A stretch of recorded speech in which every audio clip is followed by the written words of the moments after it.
दीड एकर म्हणजे कुठून तिथून ते नारळाचं हे ते नारळापासून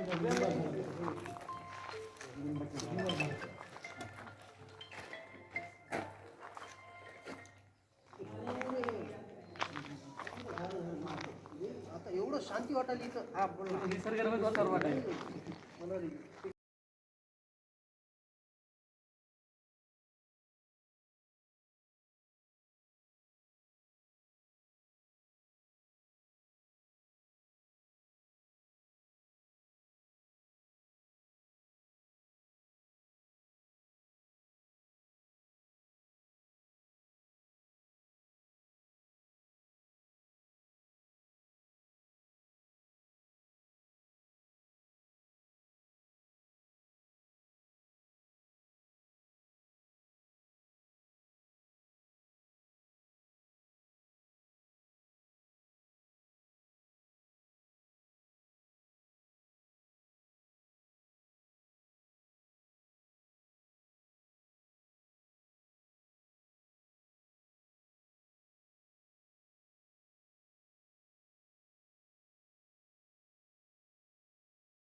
या ठिकाणी त्वरा परिसरातील जयंती मंडळाचे अध्यक्ष राहुल जोंधळे, प्रवेश सोनकांबळे, प्रीतम सदाशिव जोंधळे आणि यांचं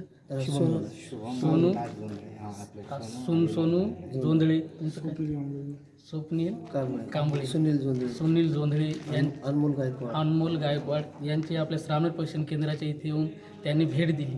त्यांनी हे आपलं श्रावण प्रशिक्षण केंद्राचं वातावरण पाहून त्यांना त्यांच्या मनामध्ये एक अशी उत्पन्न झाली, श्रद्धा उत्पन्न झाली.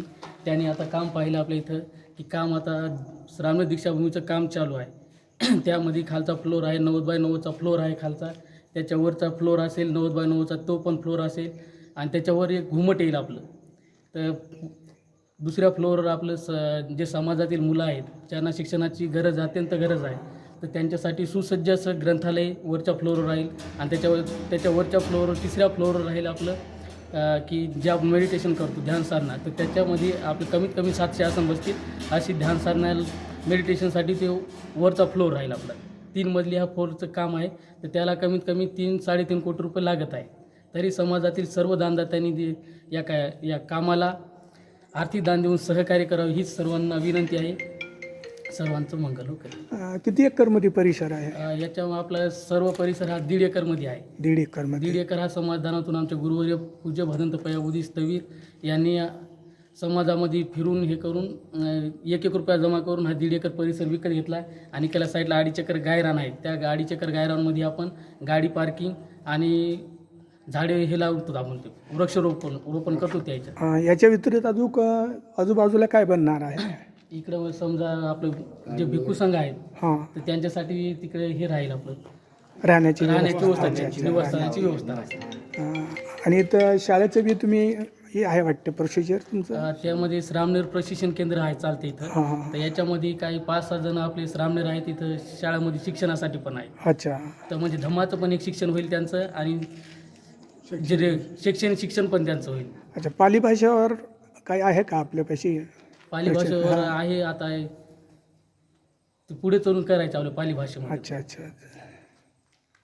विद्यार्थी किती आहेत आता सध्या? आता 20 जण आहेत विद्यार्थी. 20 विद्यार्थी आहेत. अच्छा. बाहेर देशातली भंतीजी हा 16 ऑक्टोबरला एक मोठा कार्यक्रम झाला हां. त्याच्यामध्ये थायलंडवरून भिक्खू संघ आलता आणि बांगलादेश तायवान याच्यावरून आपली गेस्ट मंडळी आली आणि भंतीजींचे आमच्या गुरुवर्यांची वर्षातून 2 त्यांचे टूर राहतात बाहेर देशामध्ये. तर भूतान असेल, श्रीलंका असेल, थायलंड असेल, तायवान असेल, बांगलादेश असेल, या या या बौद्ध राष्ट्रामध्ये जाऊन ते उपासकांना तिथे नेऊन कसा तिथं बौद्ध धर्माचा अभ्यास आहे ते तिथं सांगतात भंतीजी त्यांना. जयंती मंडळासाठी काय संदेश आहे तुमचा? तर जयंती मंडळासाठी हा संदेश आहे की त्यांनी व्यसनमुक्त ही जयंती साजरी केली पाहिजे. डीजेवर फक्त डॉक्टर बाबासाहेब आंबेडकरांचे गाणे आणि हिंदी गाणे त्यांनी लावून आणि व्यसनमुक्त जयंती त्यांनी साजरी करावी. धन्यवाद.